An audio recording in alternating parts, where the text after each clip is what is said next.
Tune in to Overcomers TV on your favorite app or streaming platform. It's time to overcome. Well, Dixie and I met when I was young, and he was a drug dealer, and I was just a young teenager.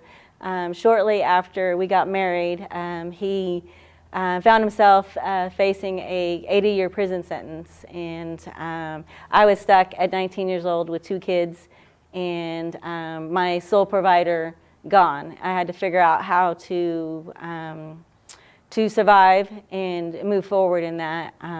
So I spent 6 years going back and visiting him back and forth to the prison. During the time I wasn't saved, he'd gotten saved shortly before he even went to prison. So he would send his pastor friends to my house and say, hey, go minister to my wife, and the pastors would constantly go in and visit him and come back and report, she's not all that receptive to the situation, she's dealing with kids and whatever. But I finally got involved in a church that he'd sent over and got saved. So we spent quite a bit more time with that.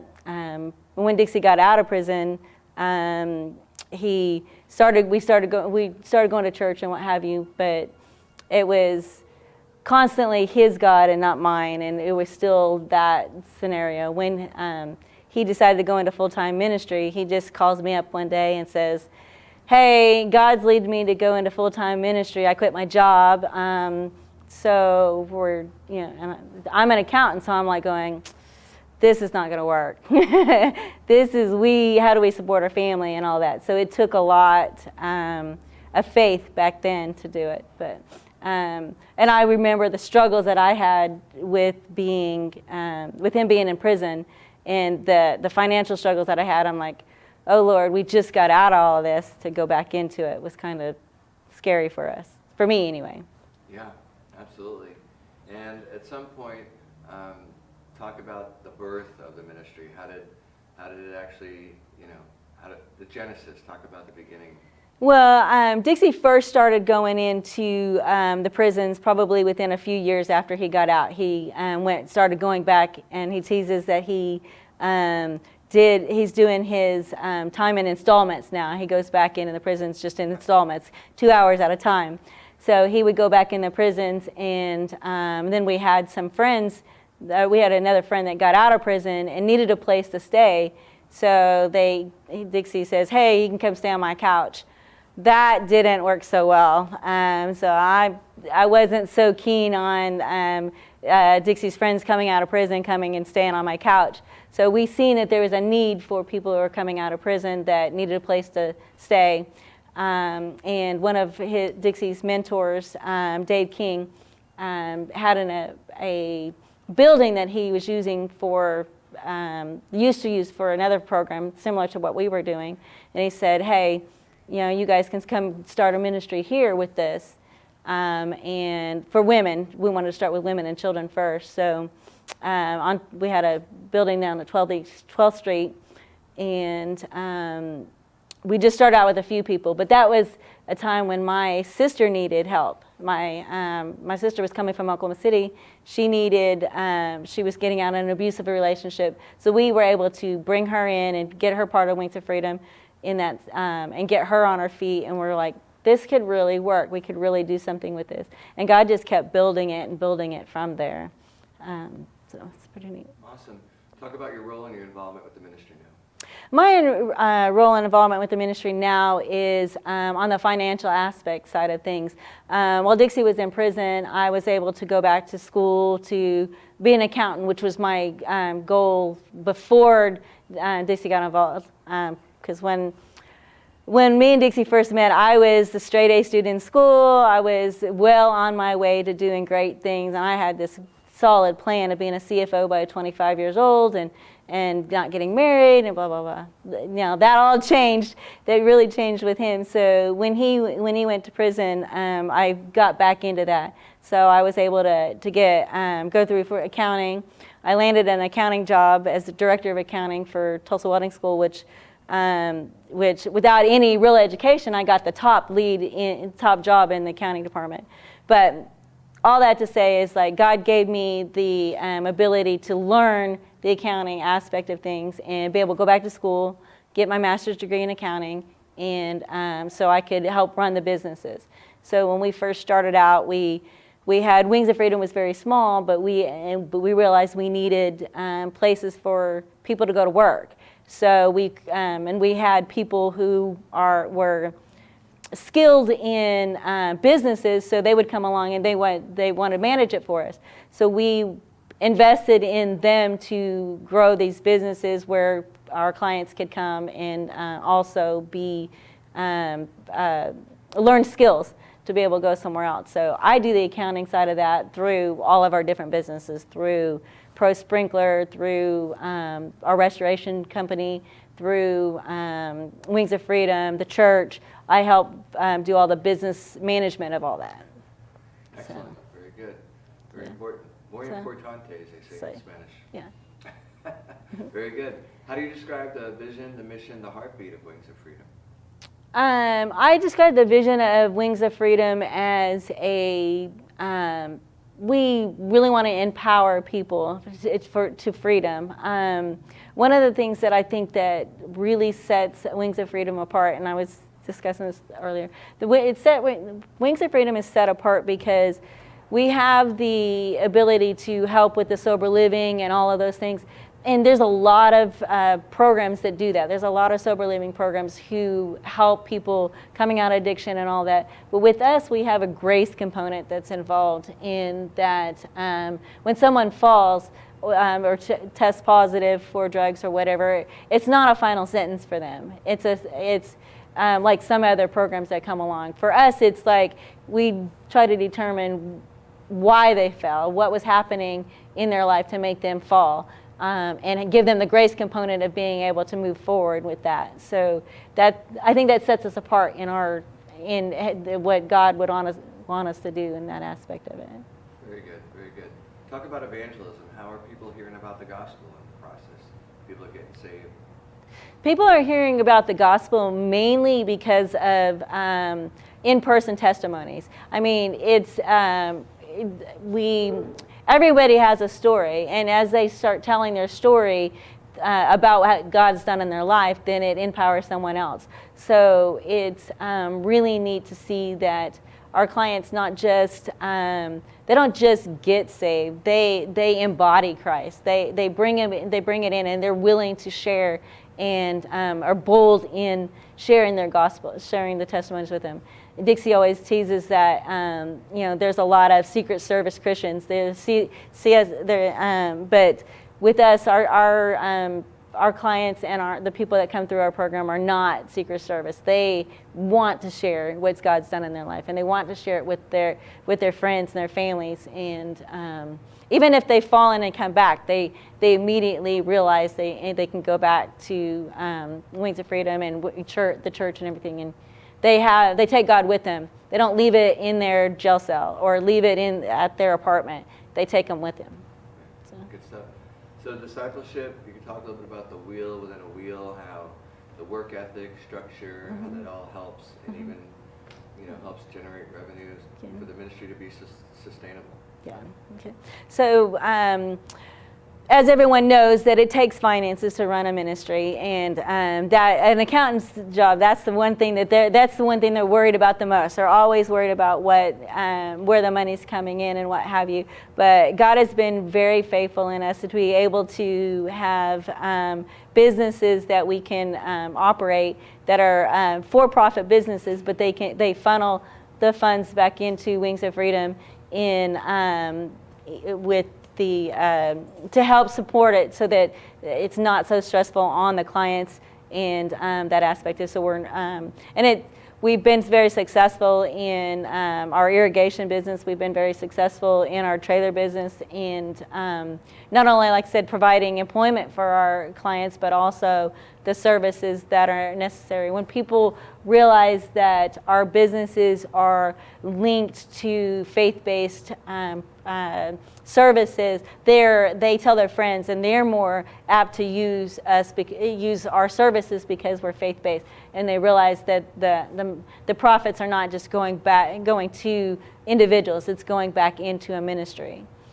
Very good. Awesome. That's awesome. Talk about the motel, what it was, how it became abandoned, how it's yours now, and the plans for it. Well, the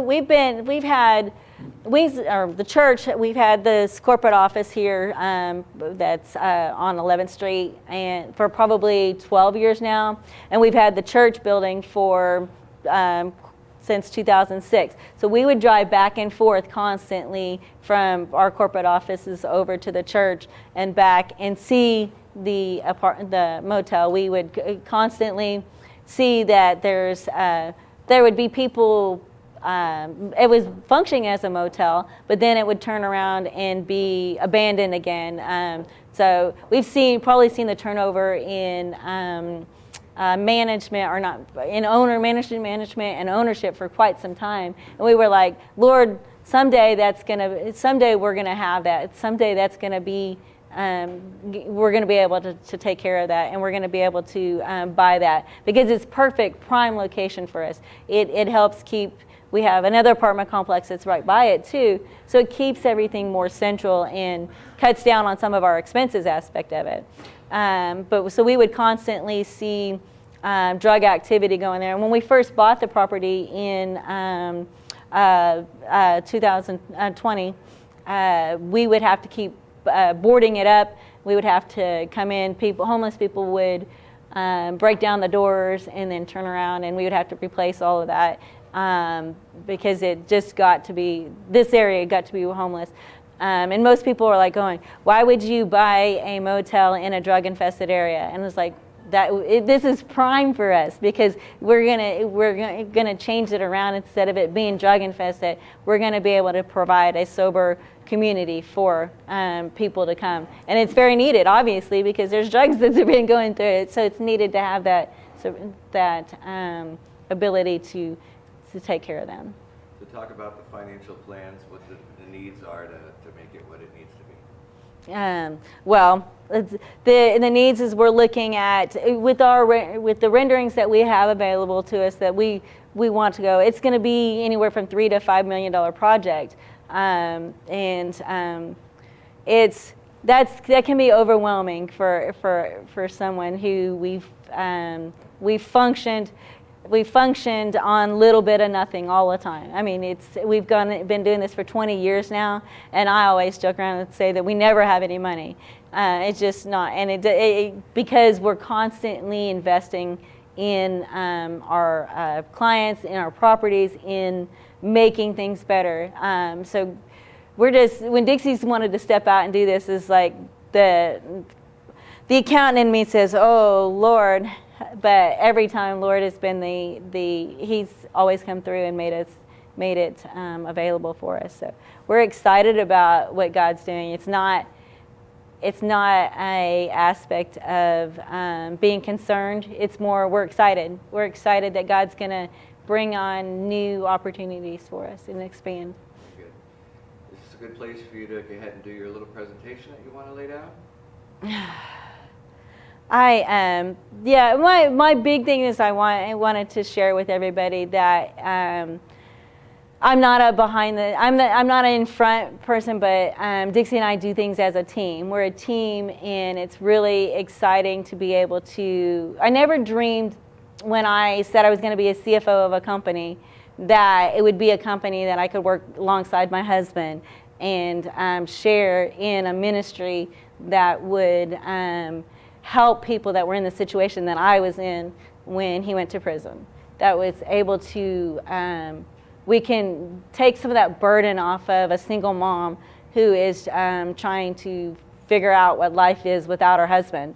The single mom that is single but married, that aspect of it, that makes a whole different gamut of things because they don't fit into doing the single things that single people do, but they also don't fit into the married things with the married couples because their spouse is not there.